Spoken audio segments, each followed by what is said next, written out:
This is Jay from Four Pillars, which is a research firm based in APEC region. Previously, before the Four Pillars, I was protocol specialist and in charge of governance in 841, the validated company in Korea, which is sponsored in here. So it's like I feel weird a little bit.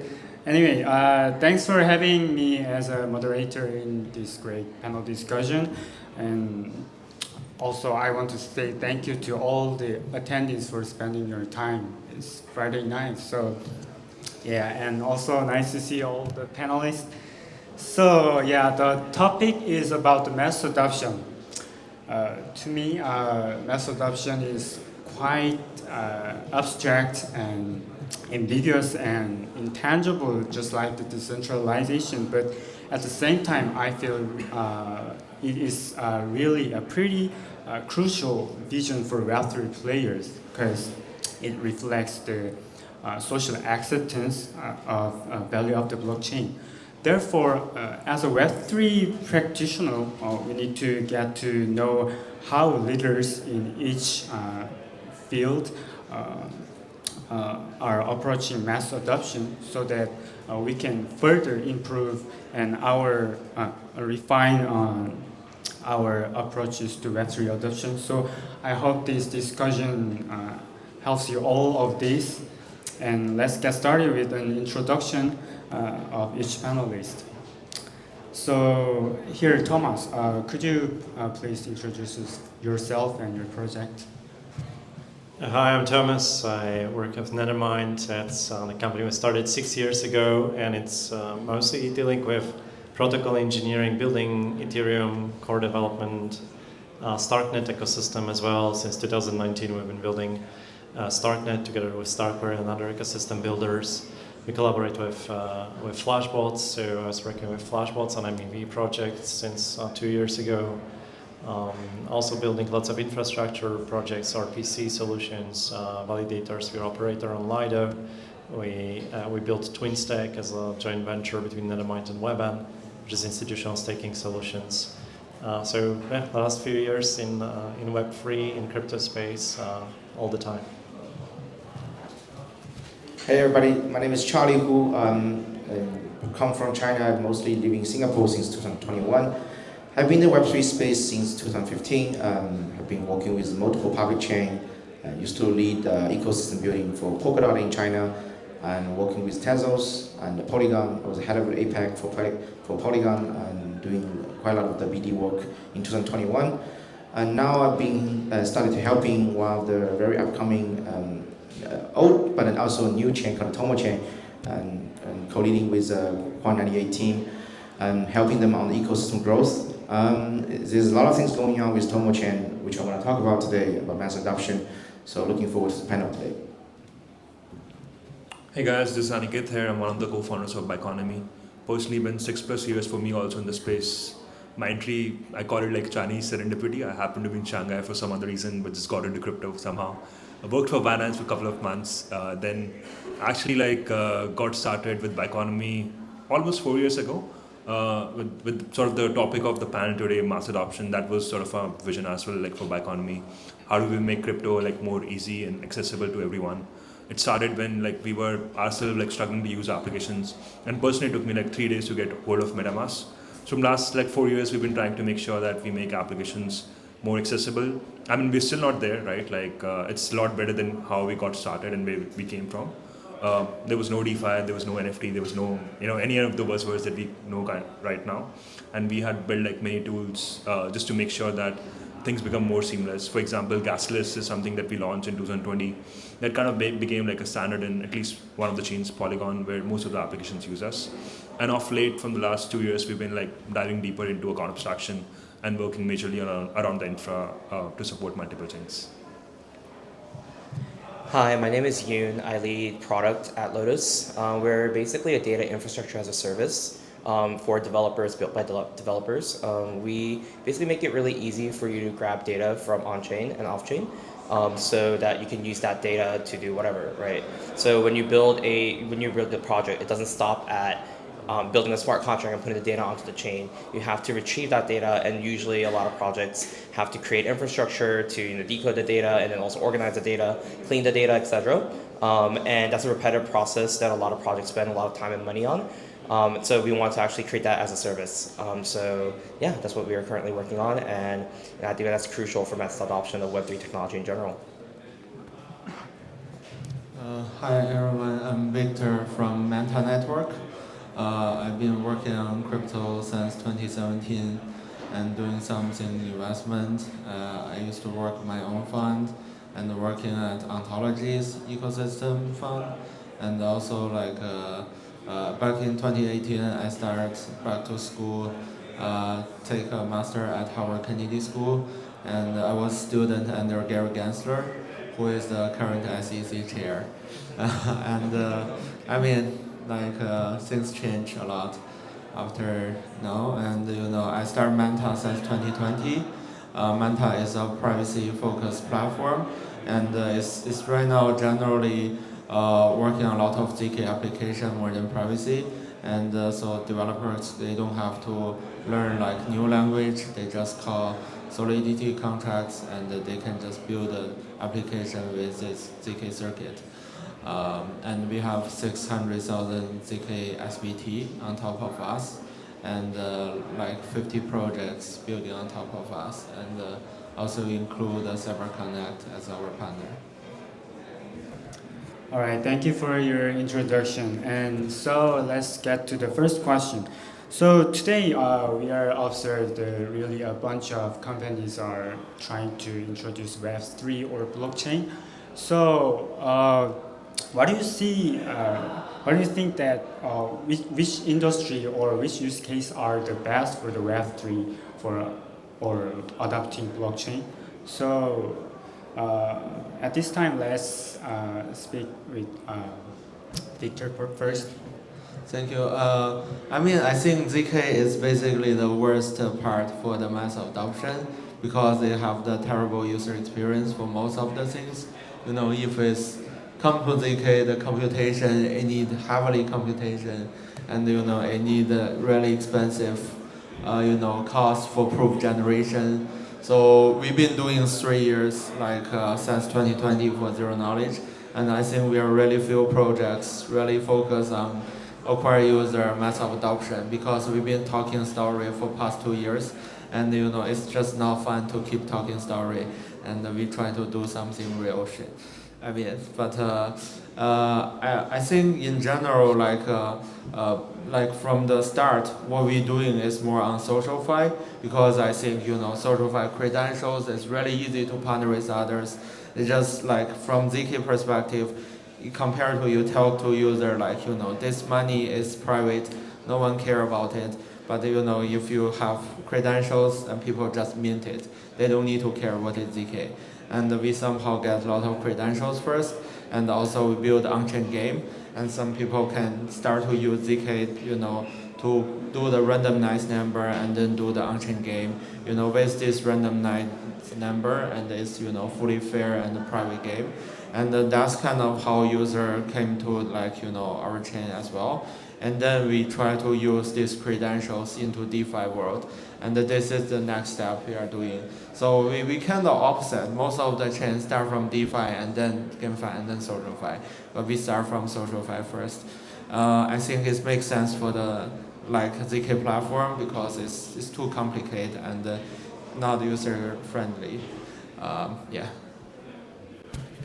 Cool. I think I'm going to take a little bit of a different approach. I think that we first need to look at, what's the benefit of Web3 technology, the blockchain technology itself. It's the fact that the data on the blockchain is immutable, and it's very easily accessible by everyone. And when we say Web3 technology, I'm looking at it from a blockchain standpoint, and that doesn't necessarily mean that it has to be a public blockchain, right? So I think I want to talk a little bit more about the possibility of just private blockchains as well. A good example of that, there's a lot of different identity softwares are being used, so it could be used for government IDs. The healthcare data would be something that would be super interesting to look at as well. If there's a private blockchain network around the globe of people's private health data, then that could be used around the world and and grab and it doesn't. We can save a lot of time just gathering data, and and spend more time, hopefully saving someone's lives.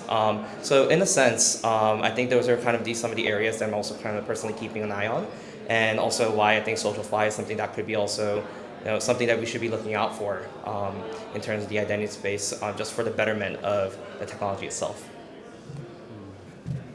Cool. I mean, also I have kind of a different approach because overall, what we call products is still very ambiguous in crypto, like our blockchain's product, our sector-specific DeFi applications product, etc. But if you have to ask me, I feel like stable coins have kind of gained some mass adoption. Like if you consider like USDC, USDT as products, I do. Like we definitely see like usage happening on a regular basis. Like if you look at countries like Argentina, where 30% of the total transactions happening is using like crypto, like using stable coins. That is pretty cool, right? Like that is where like we actually see like all these actions happening. And then like how to use stable coins and like DeFi, social is like a means towards it. But I'm pretty bullish on stable coins, and I feel like that solves like a massive problem in general, in terms of like using in third world countries where like currency is kind of inflated and it's kind of like bad overall how the economics work there. So that is one area where we have seen like some mass adoption happening already, and in future also we're gonna see like, and I'm actually extremely bullish on that. Now, how do we make how do we make like US stable coins work on different SocialFi applications or gaming applications is where like we all are working towards, providing the right infra for it. Social is something interesting where we see like there are a lot of Web2 companies coming and building products because that is like a non-speculative use case because all the DeFi use cases have been like pretty speculative. That's what we've seen like majorly Web2, Web3 crypto specific users. But if we are able to build products that is non-speculative, that is actually like used in our daily life, maybe using stable coins, I think that's where we're going to see like some adoption happening. Yeah, I think previous speakers covered a lot of aspects I want to talk about. But I want to kind of just deconstruct and answer the question, right? So the best sector of products, as an ecosystem builder, I've been working with multiple chains, right? I saw projects, sectors across DeFi, NFT, gaming, Web3 social, DID, all kinds of things, right? Pretty much all the kind of the buzzwords or the, like sector words we've been interacting with at least like 20 projects, even like 100 projects already. Sort of like nothing really new to the space, but we still are struggling to really see the delivery, right? A lot of the buzzwords are mostly staying still in the conceptualization or proof of concept stage, right? So as somebody who is building the public chain, who is supporting all kinds of ecosystem applications, right?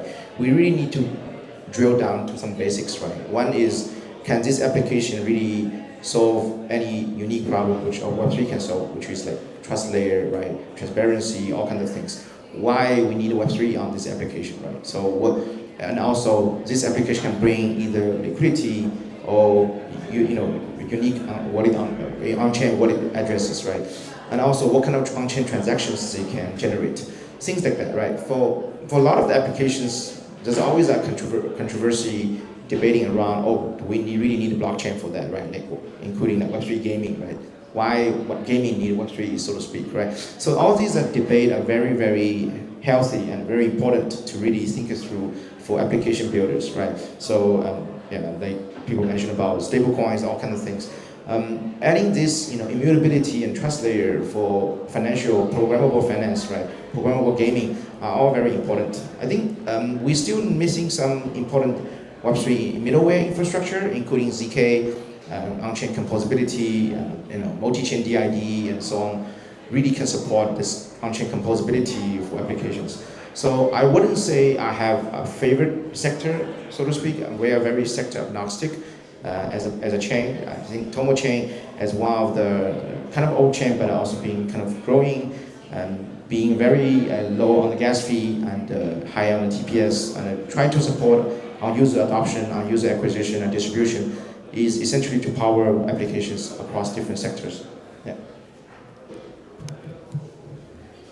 Yeah, well, I see the adoption for users coming from institutions through their adoption of a very solid infrastructure, on-chain infrastructure, and probably finance, so DeFi, but DeFi maybe with institutional twist.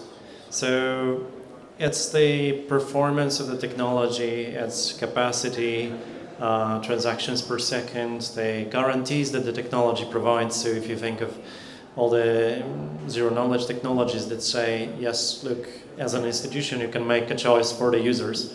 And when the institutions adopt it, then they build solutions that users can later receive as something built on top of the infrastructure, the blockchain infrastructure. I always wanted blockchain to be that thin layer that will deliver the basic guarantees, transparency, and security, like in a sense of privacy, that later others can wrap and build a user experience for users. So finance for the institutions, and then later leading to building everything else. Yeah, all the answers were impressive and totally relate to you all. So in other words, in fact, it is clear that the Web3 has great potential. So now let's move on to the more specific question. So Yannicka, Biconomy is truly active in development and tooling in Web3. So what are the current challenges for Web3 adoption in technical point of view? Oh, so many actually. Yeah. But yeah, I think we've been working on this for the last 4 years overall, just to make sure that how we can simplify onboarding plus engagement in the space. Like it had been like, always like kind of a chicken and egg problem. Like sometimes it's tech, sometimes it's application layer, but we're kind of thinking from a picks and shovels kind of a mindset that how do we make sure that we provide all the necessary tools so that any application or any user using the application doesn't like get overwhelmed by looking at it like a Web3 application. Like it should be just like application, forget about the Web3 and all.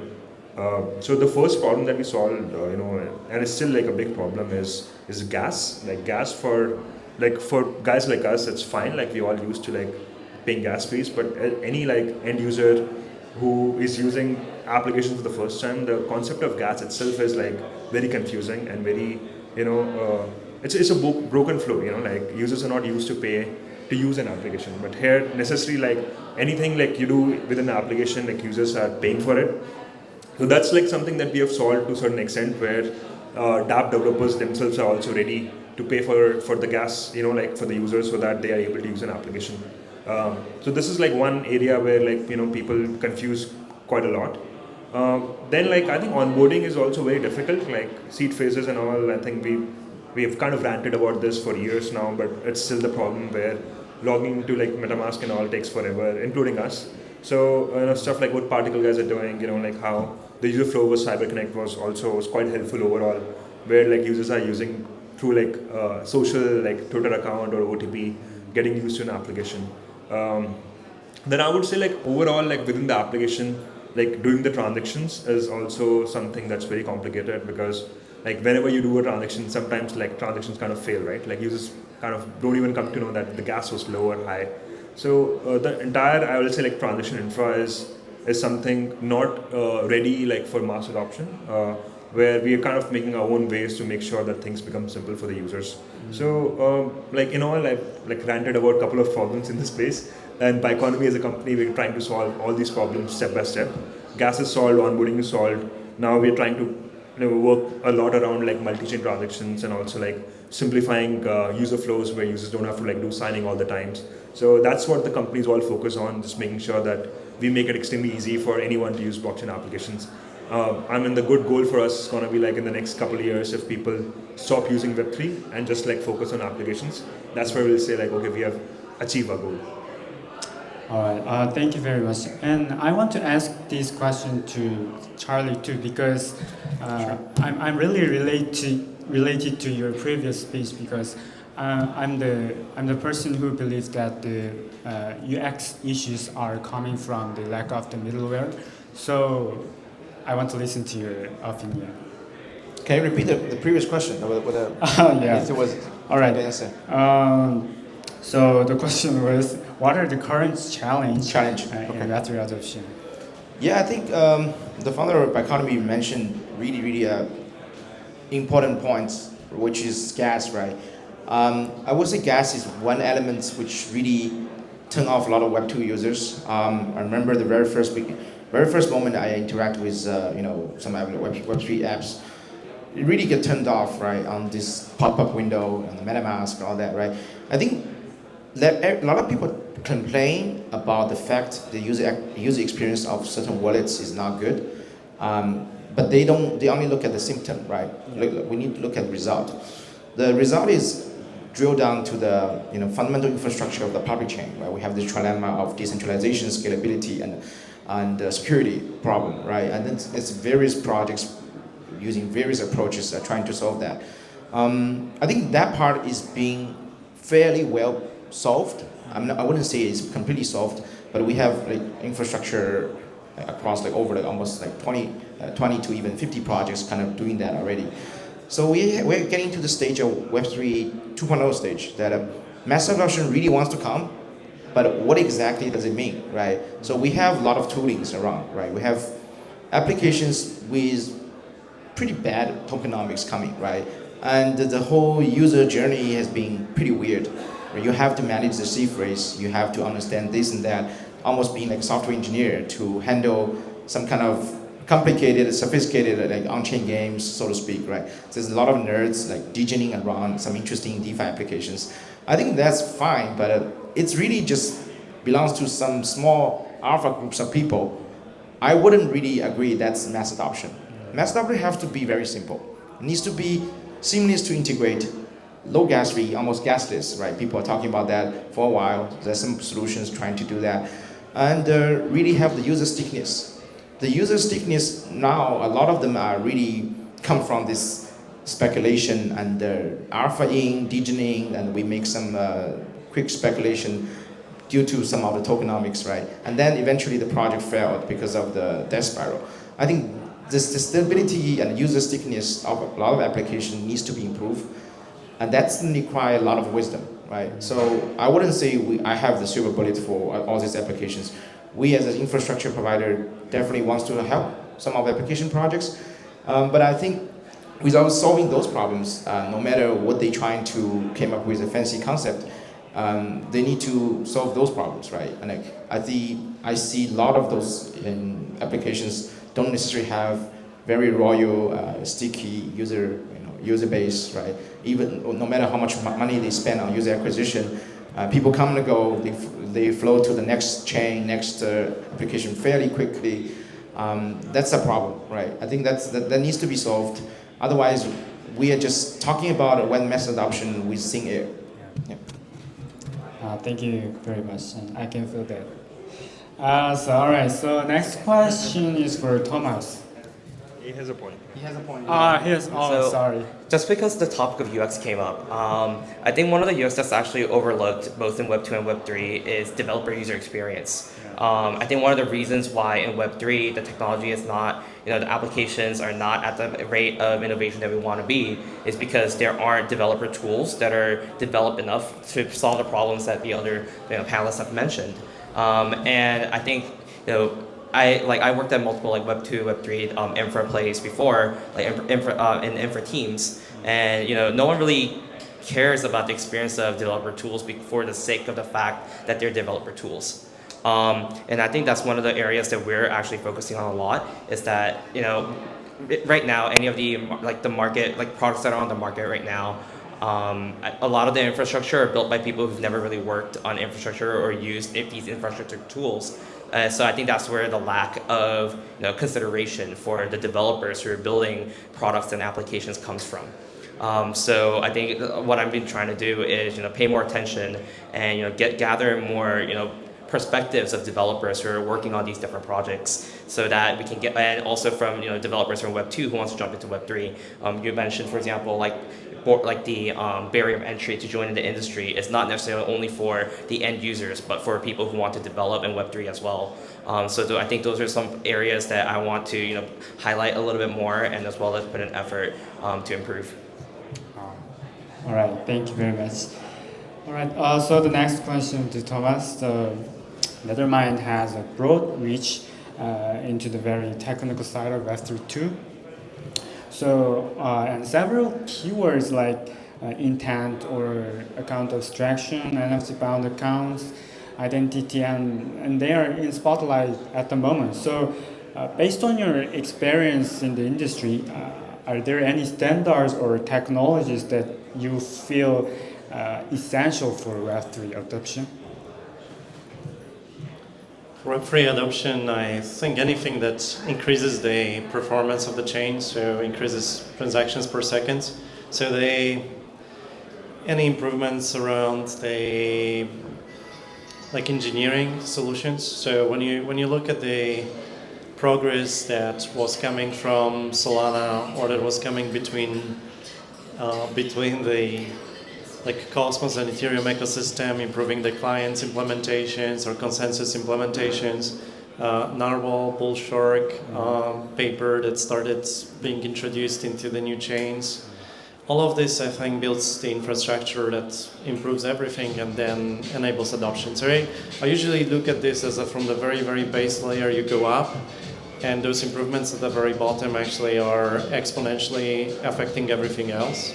On the user side, for sure, account abstraction, ideally built-in, protocol built-in account abstraction.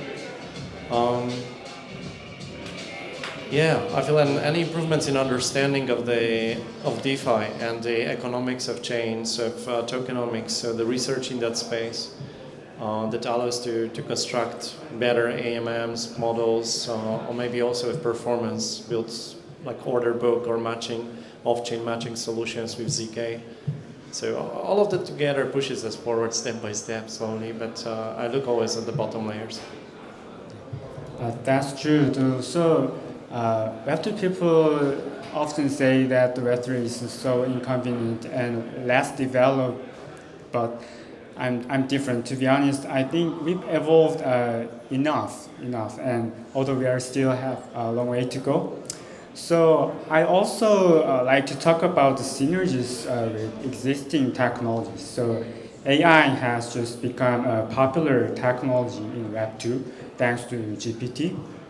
And there are pretty much many attempts to adapt AI into Web3, such as ZK machine learning or something like that.